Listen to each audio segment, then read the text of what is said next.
এই তালুর মধ্যে এবং পায়ের তালুর মধ্যে শরীরের ভেতরের অংশগুলোর সাথে স্নায়বিক যোগাযোগ আছে। আপনাদের মধ্যে গ্যাস্ট্রিকের প্রবলেম আছে কার কার?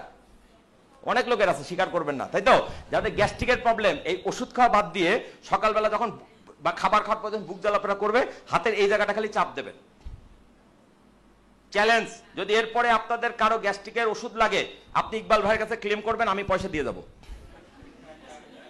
আমি ওপেনলি ঘোষণা দিলাম ভাই, আমি জানি এই ভিডিও সারা ওয়ার্ল্ডে ছড়াচ্ছে। যদি এই নিয়মটা ফলো করার পর যদি কারো গ্যাস্ট্রিকের প্রবলেম ইনস্ট্যান্টলি না কমে, আপনি সঙ্গে সঙ্গে ইকবাল স্যারের কাছে ক্লেম করবেন, আপনাদের বাকি জীবন ওষুধের পয়সা আমি দেব। কথাটা একটু মাথার মধ্যে রেখেন, তালি মেরে লাভ নাই। চ্যালেঞ্জ, যদি কারো প্রেশারের প্রবলেম থাকে, প্রেশার হঠাৎ করে প্রেশার বেড়ে যায়, টেনশনে প্রেশার বেড়ে যায়, হাতের এই জায়গাটা চাপ দিবেন।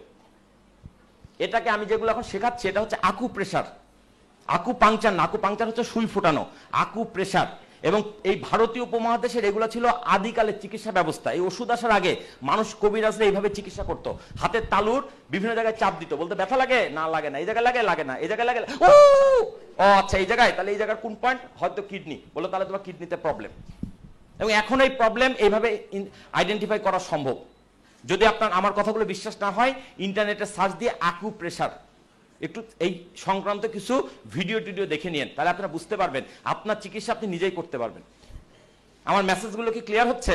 তাহলে দিনের মধ্যে কয়েকবার যদি হাতের তালুতে আর পায়ের তালুতে চাপ দেওয়া যায়, তাহলে কি ঘটবে? ভেতরের অঙ্গগুলোর ব্যায়াম হবে। আমার কথাটা কি বুঝেছেন না বোঝেন নাই? মেসেজ কি ক্লিয়ার? তাহলে এখন এই যে বারবার হাততালি দিতে বলা হচ্ছিল, আমি দেখছি অনেকে কষ্ট করে হাততালি দিচ্ছে। উস্তাদ, হাততালি দিলে যে মঞ্চ আছে তার কোনো লাভ হয় না, আপনার ভেতরে লাভ হয়, বুঝছেন না বুঝেন নাই? এবার জন্য হাততালি।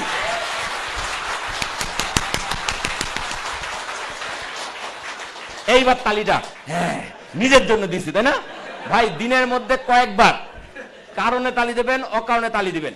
আচ্ছা, আপনাদের মধ্যে কেউ কি আছেন স্কাউট করেছেন? স্কাউটে একটা তালি ছিল, 1 2 1 2 3 1 2 1 2 3 1 2 1 2 3, তিনবার দিয়ে ছেড়ে দাও, তিনবার দিয়ে ছেড়ে দাও, এর বেশি না। আমি দেখতে চাই আমার এই ট্রেনিং আপনাদের কাজে লেগেছে কিনা। প্রমাণ হবে কিভাবে? আমি যে বলবো রেডি 1 2 3 শুরু করে দাঁড়ান দাঁড়ান, তিনবার দেবেন, তিনবারের পরে একটা তালিও অতিরিক্ত পড়বে না, ক্লিয়ার? যদি পড়ে আবার করাবো। এবং যতক্ষণ আপনারা এটা ঠিক না করবেন ততক্ষণ আমি মঞ্চ ছাড়বো না। অনুষ্ঠান কি হয়েছে না হোক না হোক, আমাকে যদি মঞ্চ থেকে নামাইতে হয় তাহলে আমার তালি আগে ঠিক করে দিতে হবে, তারপর আমি নামবো। কথাটা কি ক্লিয়ার? ওকে, আচ্ছা শুরু করেন। রেডি 1 2 3।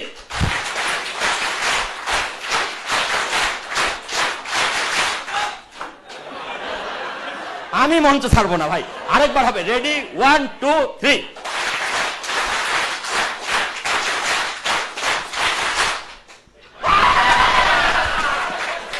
আমরা সব পারি।